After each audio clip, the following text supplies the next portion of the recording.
Hey guys, Zane here with another quick one take review, and today I wanted to talk about the new Sound of Ceres album, Emerald Sea. Emerald Sea is the latest studio album from supergroup Sound of Ceres, a less than known group overall, which has a lineup consisting of members from previously established and really no longer existing acts like Candy Claws, as well as the Elephant Six Band, the Apples in Stereo, along with a number of other side projects that said members have been involved with over the years, which is many.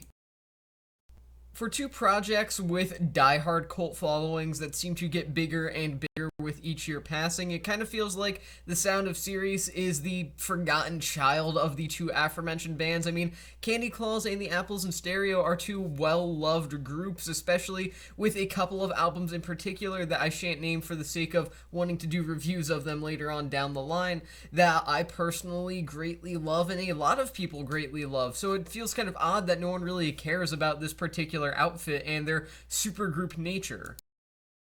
If anything, this project is the continuation of Candy Claws' dense neo-psychedelic pop music that they first demonstrated on their debut and later records like the modern masterpiece that is Ceres and Calypso in the Deep Time. This just kind of feels like the continuation of that sound after Candy Claws eventually kind of split up and the name became dead.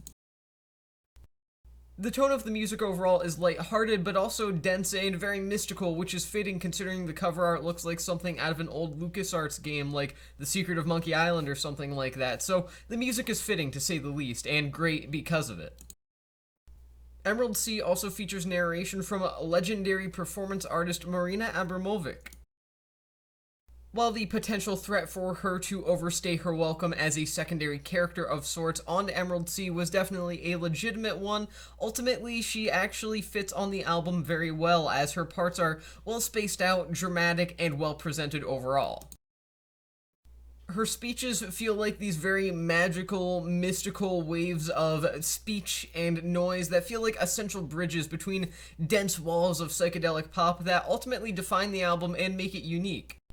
While those not familiar with Candy Claws will likely overlook Emerald Sea just as those not familiar with Candy Claws have overlooked the entire Sound of Ceres discography, this is a record that you need to hear, and I highly recommend this to anybody who's very much into psychedelia or psychedelic pop or mildly experimental pop music. I also recommend it to people who enjoy very mystical music, very nearly medieval kind of psychedelic sounds, if that makes sense, that sort of niche, I suppose you could say. It fits well within that Dungeons and Dragons, but also you're stoned or dropping acid while playing Dungeons and Dragons kind of realm that has its own little musical world to it, and this belongs to that world. So I'm going to give this record 4.5 stars out of 5. I definitely think it's a wonderful album. All the different pieces of it fit very well together, and it's definitely something deserving from the members of Candy Claws and the Apples in Stereo, among other bands, but mainly Candy Claws and the Apples in Stereo, who have been two fantastic names in the history of music who have delivered some of the most unique,